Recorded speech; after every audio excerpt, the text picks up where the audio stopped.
sometimes I notice it actually doesn't come up, which is great. It's almost the lack of referring to age or the lack of identifying the difference in generation is sometimes the best answer. I think of one senior leader in the technology industry, and he is always learning. He's always willing to see what the kids are doing these days type of a thing, right? But not in a way where that he's separating himself from them.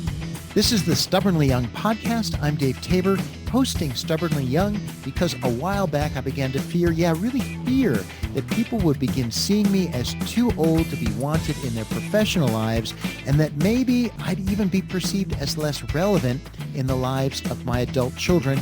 I decided to explore that notion with you through this podcast and with special guests who join me. This time, it's Kaitlin Borncamp, a professional nutrition and mindset coach. Kaitlin is officially the Wellbeing Champion at consulting firm EY. What intrigued me about Kaitlin is that she said the elephant in the room when she's talking to clients is always aging. Hey, lots of podcasts talk about physical aging, but that's not what Kaitlin and I are going to talk about. We're going to be talking about mindset. So Kaitlin, glad to have this talk on Stubbornly Young. Thanks for joining me. Thank you for having me, Dave. Yes. So what is a mindset coach? So a mindset coach is really somebody who can help shift your perspectives at a basic level. So when we talk about mindset, I'm thinking of things, it's really your attitude and your outlook on different things. So what I love doing is helping people shift their mindset and their perspectives around their health so that they can transform their life. Your title is, and I've never seen this title before, Wellbeing Champion for this big international consulting firm, EY. So when did that even start? When did somebody become a well-being champion? Were you the first? I am not the first. I am one of many. And it's a really great initiative that I think is becoming more of a trend these days. And, what we refer to as corporate America in terms of focusing not only on the output of employees and the productiveness of that, but also their well-being. So coming from a professional services firm, it absolutely makes sense that we would start to focus on the well-being of our people. Yeah. I mean, I we could get into that from a business perspective, and I almost did, but I'm not going to, because what I really want to focus on is, that Stubbornly Young is for people in their 50s, 60s, and beyond who want to remain engaged in the world and relevant to the younger people in their lives. And you told me, and I had referred to it in the intro too, that the elephant in the room is aging. So talk about that. I mean, you came up with that idea, the elephant in the room is age. So what is that about for you? So it always comes up, it's interesting. It obviously comes up in relation to health, of course, right? Because that's kind of what we're all sort of fighting against in a way, right? But in terms of in mindset, even just people that I'm friends with, or, obviously in the office or nutrition clients as well, they sort of have this definitive way that they view themselves based on their age, almost as if they didn't come up with the idea themselves. What do you mean? When you're talking to someone younger, so usually it's prompted by being around somebody that's younger, right? Insert me, I'm usually the younger person. Things will be said like, oh goodness, well, I'm too old to do that. Or they just sort of assume the identity as if they were already old, whatever that means to them. So for example, we could insert any sort of symptom that's associated with aging, right? I mean, we all get it. It's somewhat inevitable, but we believe it to be true almost before it actually is true. So in a workplace, what does that look like? Like, what's an example? This is kind of funny because sometimes with technology, you can very clearly see if somebody's not as technology savvy as maybe some others. So of course, those things come up, right? Sort of navigating certain systems and things like that. But also it comes up in a way of back in my day type of a thing. And it's like, okay, here we go. And it's true, right? It's always interesting. And I think, we shouldn't lose that perspective as if when things really were different and what the icon of the save button means, right? Like the floppy disk. But when we say it like that, it's a little bit, it's just not so productive almost. It's almost as if we're putting down new technology in an effort to sort of put something else up from back in my day. That expression actually is kind of an intriguing expression. It's like, I've got 9 rules for Stubbornly Young. And one of them somewhere, maybe I should add one. It's like, don't say back in the day. It's like that paints you into what did you call it? A self-described portrait almost. Definitely. So I think there's kind of 2 ways to go about it. It's like we can reminisce on things and respect what used to be at one point in time. That's always healthy and actually quite interesting. I love learning about how, things came to be. And in fact, I recently bought a book on idioms because I'm so interested by it, but it's about more so, how do you show up day to day, and how does your perception of your life, age, and time actually impact your identity? Yeah. Do you explore that with people who maybe are starting to feel that you're talking with people in their 50s and 60s who are still at the firm, and they're surrounded by people who are like you and others who are younger than they are. So how do you explore those kinds of things with them? Do you tell them, like, don't say back in the day? Or, how do you explore this notion of aging for people that are still in that world? When it comes up in sort of the back in my day context, sometimes it's funny. So we kind of just laugh and we move on. In other ways, when it comes up with technology, it may actually be appropriate for me or another team member to offer help if they're open to it, for me to show them a better way to do whatever it is they're doing in Excel or what have you. In other ways, though, I would say sometimes I notice it actually doesn't come up, which is great. It's almost the lack of referring to age or the lack of identifying the difference in generation is sometimes the best answer. Do you coach people when it comes to mindset? Do you coach them when you sense that they're thinking along those lines that make them less relatable? Do you talk about that?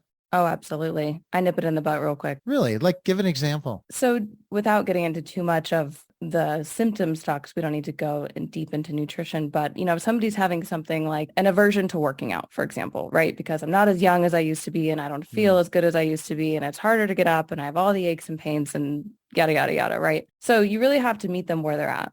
And while it's true that they'll never be able to reverse their age, you can actually chronologically reverse your body in health. So I think it starts with identifying what their current mindset is. What are their biggest struggles? What is it about said age and identity that they're actually having a problem with? And let's dive into it. Let's talk about it and let's educate. I think most of this can be improved and worked through on education of how the body works when specifically talking about health, right? It provides a lot of optimism to realize how important things like nutrition and sleep impact our health. And from that, I think it opens their mind, it opens their eyes to really be able to take more responsibility. So when we shift it from this is happening to me because I'm said age to, oh, okay, everything you just told me about my body is true. Therefore, I can take responsibility. The changes I make on a daily basis do impact my health for the better.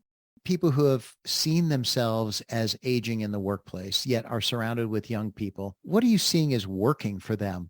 For the ones that you could think of are still magnetic and high energy, what do you think works for them? Great question. The commonalities, I would say, for, a few great leaders that come to mind that are senior leaders is willingness to have an open mind. It's a decision to have an open mind. And you can want to learn new things, but to be able to actually use it and do it in a positive way is a different thing. And so I think of one senior leader in the technology industry, and he is always learning. He's always willing to see what the kids are doing these days, type of a thing, right? But not in a way where that he's separating himself from them.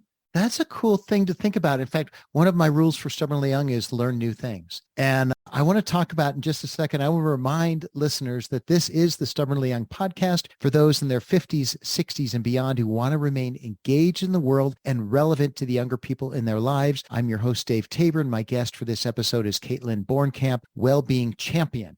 I love that title. Getting back to that, the idea of learning new things, but not from a distance, sort of being within, right? Talk more about what that demeanor looks like when the senior leaders are learning within this young, vibrant community of work. It's sort of a misnomer to think that others aren't learning with you. So realize first that anybody you're interacting with is learning all these new things, the new technologies, the AI, the chat GPT, insert anything that we're kind of coming up to right now, right? Everybody else is also learning it as well. And so the way it shows up for them is they bring different thought leadership from things that they find interesting and present it in a way that makes it exciting. They view it generally as an opportunity, not a burden. Yeah, that's a really good point, that young people are learning these things too. It's just maybe young people it's automatic. They understand that this is part of their life. And, you're shaking your head. Why? I'm shaking my head no.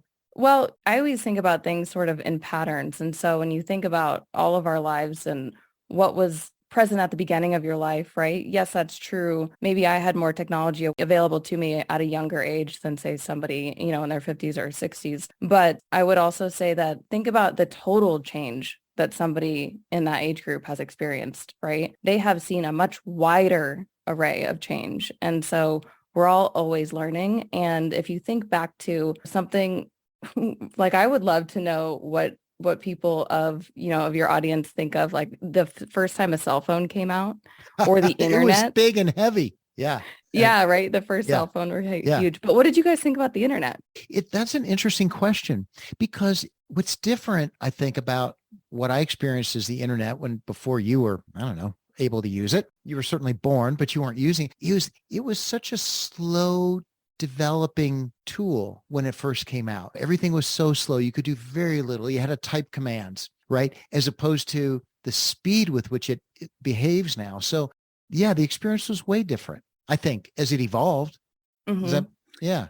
Yeah, that, I want to go off of that because I think going back to what you said about how people my age, I'm a millennial for reference, but we are still always learning. And so I think about something, let's say like a complex topic such as blockchain technology, very complex, very hard to understand unless you're somehow already educated on that, right? Well, blockchain technology in itself is very fast, but the speed of adoption still is dependent on humans. And so the technology might be iterating at a faster rate and maybe changing at a faster rate. The technology itself may literally be faster, like you referred to right nowadays. Yeah.